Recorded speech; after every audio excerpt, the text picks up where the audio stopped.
कृष्ण वंदे जगद्गुरुम्। 18वां अध्याय का 29वां श्लोक। बुद्धेर्भेदं धृतेश्चैव गुणत्रस्त्रिविधं श्रेणु प्रोच्यमानं शिष्येन पृथक्त्वेन धनंजय। ऊपर कहे गए श्लोकों का अर्थ है, हे धनंजय, अब तू गुणों के अनुसार बुद्धि और धृति के भी 3 प्रकार के भेद अलग अलग रूप से सुन, जो कि मेरे द्वारा पूर्ण रूप से कहे जा रहे हैं।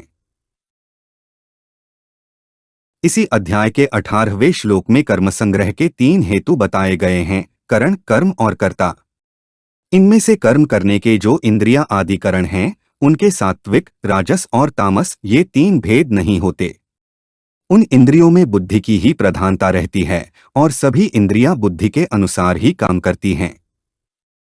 इसलिए यहाँ बुद्धि के भेद से करणों के भेद बता रहे हैं। बुद्धि के निश्चय को, विचार को दृढ़ता से ठीक तरह रखने वाली और अपने लक्ष्य से विचलित न होने देने वाली धारण शक्ति का नाम धृति है। धारण शक्ति अर्थात धृति के बिना बुद्धि अपने निश्चय पर दृढ़ नहीं रह सकती।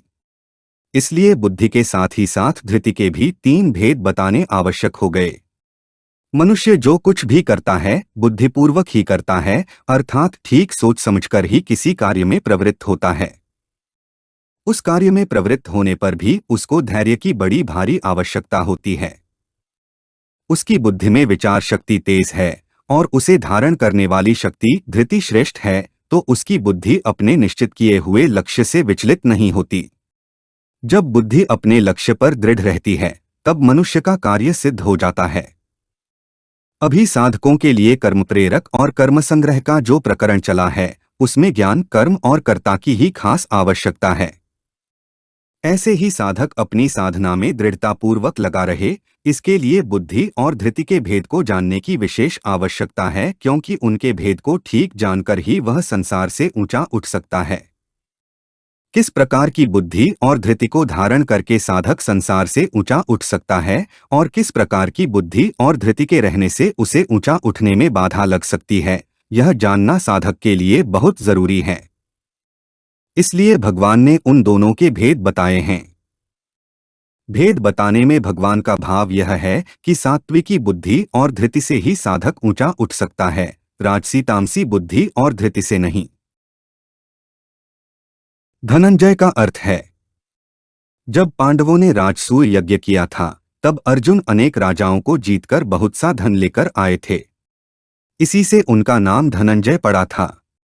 अब भगवान अर्जुन से कहते हैं कि अपनी साधना में सात्विकी बुद्धि और धृति को ग्रहण करके गुणातीत तत्व की प्राप्ति करना ही वास्तविक धन है, इसलिए तुम इस वास्तविक धन को धारण करो, इसी में तुम्हारे धनंजय नाम की सार्थकता है।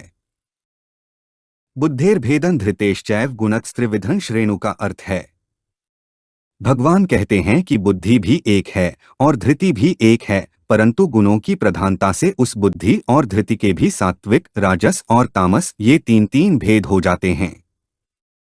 उनका मैं ठीक ठीक विवेचन करूंगा और थोड़े में बहुत विशेष बात कहूंगा, उनको तुम मन लगाकर ध्यान देकर ठीक तरह से सुनो।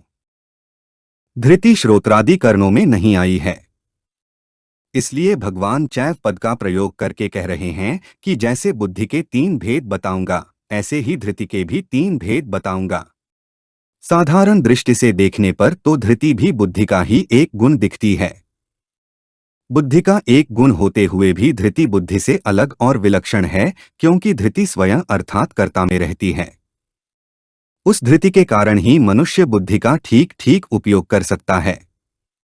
धृति जितनी श्रेष्ठ अर्थात सात्विकी होगी, साधक की यानी कि साधन में बुद्धि उतनी ही स्थिर रहेगी। साधन में बुद्धि की स्थिरता की जितनी आवश्यकता है, उतनी आवश्यकता मन की स्थिरता की नहीं है।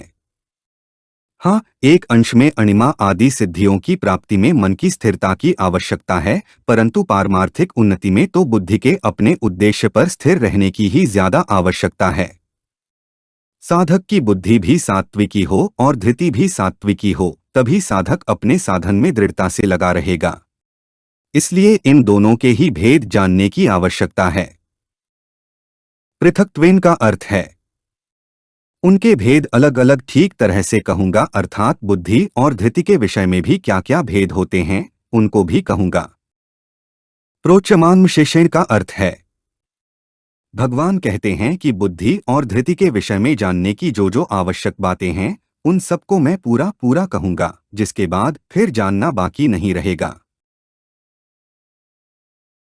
हमारे चैनल को सब्सक्राइब करें। अगर यह वीडियो आपको अच्छी लगी तो वीडियो को लाइक करें, वीडियो को अपने दोस्तों के साथ शेयर करें, अपने सुझाव हमें कमेंट करके बताएं। जय श्री कृष्णा।